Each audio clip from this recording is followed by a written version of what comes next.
Hello friends, आपका अपने इस यूट्यूब चैनल पर हार्दिक स्वागत है। आज मैं आपको बताने वाला हूं, देखिए बिहार शिक्षक भर्ती पर जो है आपको बताऊंगा कि क्या सीटेट वाले बीएड वाले जो अपेयरिंग है वो फॉर्म भर सकते हैं कि नहीं, भरेंगे तो क्या चाहिए, कब चाहिए, कैसे चाहिए, सब कुछ बताएंगे। दूसरी बात, फार्म आपको कब भरना है, ज़रूरी दस्तावेज क्या क्या होंगे। वहीं आप महिला हैं या फिर अन्य राज्य के छात्र हैं तो आपको सीटेट में कितना नंबर चाहिए होगा, 82 नंबर या 90 नंबर वाला जो कन्फ्यूज़न है वो। उसके साथ ही साथ आप अन्य राज्य वालों को कितना सीटें मिलेगा और भी जितना सिलेबस वगैरह है वो सारा सब कुछ हम इसमें चर्चा करने वाले हैं। तो अगर अभी तक आप लोग इस चैनल पर नए हो, चैनल को सब्सक्राइब वगैरह ना कर रखे हो तो चैनल को सब्सक्राइब करके बेल आइकन को दबा दीजिएगा ताकि बिहार भर्ती से रिलेटेड जो भी अपडेट होगा वो आपको समय समय पर मिलता रहेगा। तो चलिए हम आपको आगे की बात बताते हैं। आपको क्या करना है, जो ऊपर यहाँ आपका टेलीग्राम होता है वहाँ पे सर्च बटन में सर्च कीजिएगा @online ट्रैकवे। देखिए स्पेलिंग आपको यहाँ से मिल जाएगा। इस पर आप जैसे ही क्लिक करेंगे तो आपको यहाँ पर मिल जाएगा। देखिए यहाँ पर आप जैसे ही क्लिक करेंगे तो ये ग्रुप आपको मिल जाएगा। इस ग्रुप में आपको यहाँ पर देखिए मैंने सारा सब कुछ यहाँ पर आपको डाल दिया है और आप इसको यहाँ पर देखिए एक सेकंड में आपको दिखाता हूँ। इस पर आप क्लिक करेंगे जब ऊपर जा करके तो ये आपको राहुल गुप्ता सर करके स्कॉलरशिप बीएड सब जो है मिल जाएगा यहाँ पर आपको। तो यहाँ पर मैंने आपको देखिए ये जितना भी कोर्स है फ्री पीडीएफ वगैरह सब कुछ है जो कि इसमें आपके काम आएंगे। मैथ के सीडीपी हो गया, हिंदी सीडीपी, इन्वायरमेंटल, ये सारे सब कुछ मैंने यहाँ पे डाल दिया है। यहाँ पर मैंने नोटिफिकेशन भी डाल दिया है तो आप यहाँ से आकर के अपना सब कुछ। तो देखिए फ्रेंड्स, आपको मैं पहले ही बता देता हूँ कि कितनी कितनी वैकेंसी है, कितना और किसके लिए क्या एलिजिबिलिटी रहेगी। तो देखिए सबसे पहले तो प्राइमरी का सेक्शन आता है जिसमें 0 से 5 तक का है। 6 से 8 तक के लिए कोई वैकेंसी नहीं है यहाँ पर। जिसके बाद 9 से 10 आता है जिसको टीजीटी बोलते हैं। और फिर पीजीटी के लिए यानी 11-12 वालों के लिए कुछ वैकेंसीज है। अब उसके लिए क्वालिफिकेशन क्या चाहिए, वैकेंसी देखिए 79,000 है, 32,000 है, 57,000 है। उसके लिए देखिए प्राइमरी के लिए आपको सीटेट फर्स्ट मांगा गया है। वहीं 9-10 के लिए यस्टेट 1 मांगा गया है और 11-12 के लिए यस्टेट 2 मांगा गया है। तो मैं आपको बता दूं कि अगर आपके पास यस्टेट 1 और यस्टेट 2 जो है अगर होगा तो ही आप ये 9-10 वाला और 11-12 वाला फॉर्म फिल कर सकते हैं। वैसे तो अन्य राज्य वाले जितने भी लोग हैं जैसे उत्तर प्रदेश, महाराष्ट्र, मध्य प्रदेश, छत्तीसगढ़, पश्चिम बंगाल, इन सब राज्यों से जितने भी लोग मतलब अन्य राज्यों में जितने भी लोग बिलोंग करते हैं उन सभी के पास यस्टेट 1 या यस्टेट 2 होना बड़ी मुश्किल है। 9 के बराबर है चांस की होगा। तो वही लोग सिर्फ और सिर्फ ये प्राइमरी सेक्शन पे ही एलिजिबल हो पाएंगे जिसमें करीब 80,000 पोस्ट है। अब मैं आपको बता दूं तो इसके लिए आपको सीटेट 1 जो है वो होना चाहिए। ये ज़रूरी नहीं है कि आप इसमें पास ही हों। आप अगर फॉर्म भर रखे हैं, अपेयरिंग में हैं अगर आप, तो भी आप फॉर्म फिल कर सकते हैं। बफरते क्राइटेरिया क्या रखा है उन्होंने कि 31 अगस्त तक आपका एग्ज़ाम हो जाए। तो जाहिर सी बात है सीटेट 1 का एग्ज़ाम जो है वो 20 अगस्त को है, तो 31 अगस्त से पहले हो जा रहा है, इसलिए आप इस फॉर्म को आराम से फिल कर पाएंगे। तो आप लोग अदर राज्य वाले सिर्फ और सिर्फ आप लोग प्राइमरी के लिए ही एलिजिबल होंगे, ये बात हो चुकी है पक्का। अब आप जानिए कि जो आप प्राइमरी में होने वाले हैं इसमें सीट आपको कितनी मिलने वाली ये समझिए। देखिए वैसे तो देखा जाए तो 50% जनरल के लिए सीटें होती हैं, लेकिन अब उसमें 10% ईडब्ल्यूएस की सीटें को निर्धारित कर दिया गया है। तो अब अगर 50 में से 10 घटा दिया जाता है तो 40% सीटें बचती हैं जो कि अनरिजर्व कैटेगरी में आती हैं। तो इन्हीं अनरिजर्व कैटेगरी में आप अप्लीकेबल होंगे, यानी जितनी भी वैकेंसी है उसका 40% जो भी होगा वो आपका जो है आप उसमें बाहरी राज्य वाले जितने भी छात्र या छात्राएँ हैं उसमें उसी सीट पर आप केवल फाइट करेंगे। जो वहाँ पर आरक्षित सीटें हैं जैसे SC ST ईडब्ल्यूएस महिला, उन सीटों पर आप नहीं कर सकते हैं फाइट। तो आपके लिए सिर्फ और सिर्फ 40% सीटें मिली हैं। यानी अगर आप 80,000 का 40% निकालेंगे तो तकरीबन वही 32,000 पोस्ट आएगा जो कि आपके लिए खोली गई हैं। तो ये अन्य राज्य वालों के लिए सीटों का बात हो गया।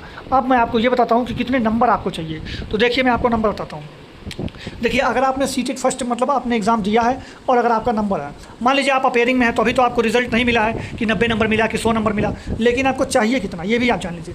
अगर आप सीटेट फर्स्ट में अपना जो है मतलब दाखिला चाहते हैं, मतलब एक तरह से अप्लाई करना चाहते हैं, तो उसके लिए अगर आप जनरल के मेल कैंडिडेट हैं यानी मेल हैं तो आपको 90 नंबर चाहिए। चाहे आप अन्य राज्य में OBC हो, SC हो, ST हो, कोई भी हो, अन्य राज्य वालों को बिहार राज्य में अपने कैटेगरी का फ़ायदा नहीं मिलेगा, उन्हें जनरल की तरह ही ट्रीट किया जाएगा। तो जब जनरल की तरह ट्रीट किया जाएगा तो उनको सीटेट फर्स्ट में 90 नंबर चाहिए होगा, तभी अन्य राज्य वाले कोई भी छात्र जो भी कैटेगरी के हों या फिर बिना कैटेगरी के हों 90 नंबर होगा तो वे लोग फॉर्म फिल कर पाएंगे।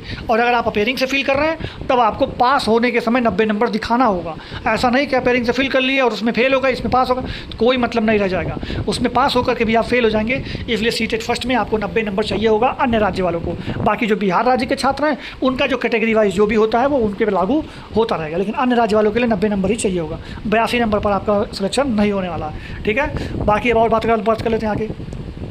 बाकी फ्रेंड्स जो है बीएड अपेयरिंग वाला भी डाउट क्लियर कर लेते हैं। अगर जो छात्र बीएड में अभी पढ़ रहे हैं, जिनका अभी बीएड पूरा नहीं हुआ है, और अगर वो 4th सेमेस्टर का एग्ज़ाम देने जा रहे हैं तो वे लोग इस परीक्षा में बैठ सकते हैं, यानी उसके लिए एलिजिबल होंगे।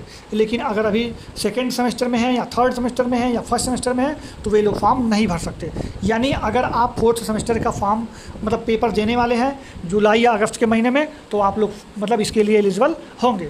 यानी बीएड अपेयरिंग भी 4th सेमेस्टर में जो देने जा रहे हैं या फिर जिनका ईयरली फाइनल एग्ज़ाम है, वो लोग इसमें वैकेंसी में जो है फॉर्म फिलअप कर सकते हैं। मतलब बीएड वाले भी अपेयरिंग भर सकते हैं और सीटेट वाले भी भर सकते हैं, इसमें कोई दो राय नहीं है। बाकी डॉक्यूमेंट्स आप लोग को अपलोड करते समय ज़रूरी दस्तावेज में बता दूँ तो आपको आधार कार्ड का PDF चाहिए होगा, और वो भी 100 KB के अंदर का। उसके साथ साथ आपको हाई स्कूल का PDF, इंटर का PDF, वहीं आपको ग्रेजुएशन का PDF, और उसके साथ साथ आपको बीएड की डिग्री है तो उसकी PDF, और नहीं है तो लास्ट सेमेस्टर का एडमिट कार्ड या फिर जो फॉर्म फिलअप किए हैं वो, और उसके साथ सीटेट का भी PDF लगेगा। और अगर सीटेट का PDF नहीं है आपके पास तो आपने जो फॉर्म भर रखा है उसका PDF आपको देना होगा। तो ये सारी चीज़ें आपको PDF के रूप में जो कि 100 KB से कम का होगा आपको लगाना होगा। तो आप लोग इतने सारे डॉक्यूमेंट्स को तैयार रखिएगा। बाकी अगर आपका बिहार में फॉर्म बिहार से हैं और आप फॉर्म भरना चाहते हैं तो बाकी आपका इनकम सर्टिफिकेट हो गया, जाति प्रमाण पत्र हो गया, निवास प्रमाण पत्र हो गया, ये सारी चीज़ें भी आपको लगेंगी अगर आप बिहार राज्य के होंगे तब। अगर बिहार राज्य के नहीं है तो जो मैंने 4-5 सर्टिफिकेट बताया सिर्फ इनसे आपका काम चल जाएगा। बाकी इंग्लिश में और हिंदी में आपका सिग्नेचर भी अपलोड करने को कहा जाएगा। तो ये सारी चीज़ें सब फॉर्मेलिटीज़ आपको करनी पड़ेंगी। और रहा फॉर्म कब भरें, तो देखिए अभी जो है आप फॉर्म मत फिल कीजिएगा। हो सकता है जो मैं आपको बता देता हूँ, देखिए फ्रेंड्स, अभी आप फॉर्म को बिल्कुल भी फिल मत कीजिएगा। उसके पीछे का कारण आप जान लीजिए कि जो ये स्टेट 1 जो लगा है, ये स्टेट 2 जो लगा है, ये 9 और 10 और 11 12 के लिए टीजीटी और पीजीटी में स्टेट 1 और स्टेट 2 हो सकता है आने वाले 3-4 दिनों के अंदर ये क्राइटेरिया ख़त्म कर दें, ये एलिजिबिलिटी जो है वो आपकी ख़त्म हो जाए, तो आप इसमें और इसमें तीनों में फॉर्म फिलअप कर पाएंगे। तो इसलिए आप अभी 2 से 3 दिन का वेट कर लीजिए, यानी आप मैक्सिमम वेट करिएगा तो 4 से 5 जुलाई तक। अगर 4-5 जुलाई तक ये क्लियर नहीं हो पाता है तो आप प्राइमरी में फॉर्म फिलअप कर दीजिएगा, क्योंकि बाद में साइट हो सकता है स्लो चले तो आप फॉर्म फिलअप नहीं कर पाएंगे। इसलिए 4-5 जुलाई तक आप वेट करिएगा। 4-5 जुलाई के बाद आप अपना फॉर्म फिलअप कर लीजिएगा। तो ये भी बात मैंने आपको क्लियर कर दी। बाकी आप पैटर्न की बात करें एग्जाम देने के लिए, तो मैं प्राइमरी की सेक्शन की अगर मैं बात करूँ तो उसके लिए आपको 2 पेपर होगा, एक पेपर फर्स्ट और एक पेपर सेकंड। इसमें आपका जनरल नॉलेज पूछा जाएगा सेकंड वाले में, जिसमें मैथ, रीजनिंग और जीके जीएस और जो है भारतीय राष्ट्रीय जो ये आंदोलन है ये वाला सेक्शन, तो भूगोल, ये सारी चीज़ें, करंट अफेयर्स, ये सारी पूछ जाएंगे। और फर्स्ट पेपर जो है वो लैंग्वेज पेपर होगा, जिसमें 25 क्वेश्चन इंग्लिश के और बाकी 75 क्वेश्चन हिंदी के रहने वाले हैं। तो जो कि ये क्वालिफाइंग है, नो नेगेटिव मार्क्स, जबकि दूसरा पेपर जो है वो क्वालिफाइंग नहीं है, इसी की बेस पे आपकी मेरिट बनेगी। और 40% इसमें जो है आपका मिनिमम मार्क्स लाना पड़ेगा, तभी आपकी कॉपी जांच की जाएगी। उसके साथ ही साथ आपको यहाँ पर नेगेटिव मार्क्सिंग भी होगा सेकंड पेपर में। तो जो सेकंड वाला भाग होगा उसमें आपका नेगेटिव मार्क्सिंग होगा। अगर 4 ऑप्शन देंगे तो 1/4 का, सॉरी 1/3 का, अगर 5 ऑप्शन देंगे तो 1/4 की नेगेटिव मार्किंग वो लोग करेंगे। तो ऐसा जो है आपका ये सब मैंने आपको पूरा A to Z आपको इस बारे में पूरा बता दिया है, कैसे क्या करना है, कब फॉर्म भरना है, कितना फीस जो है 750 लग रहा है मेरे हिसाब से अभी।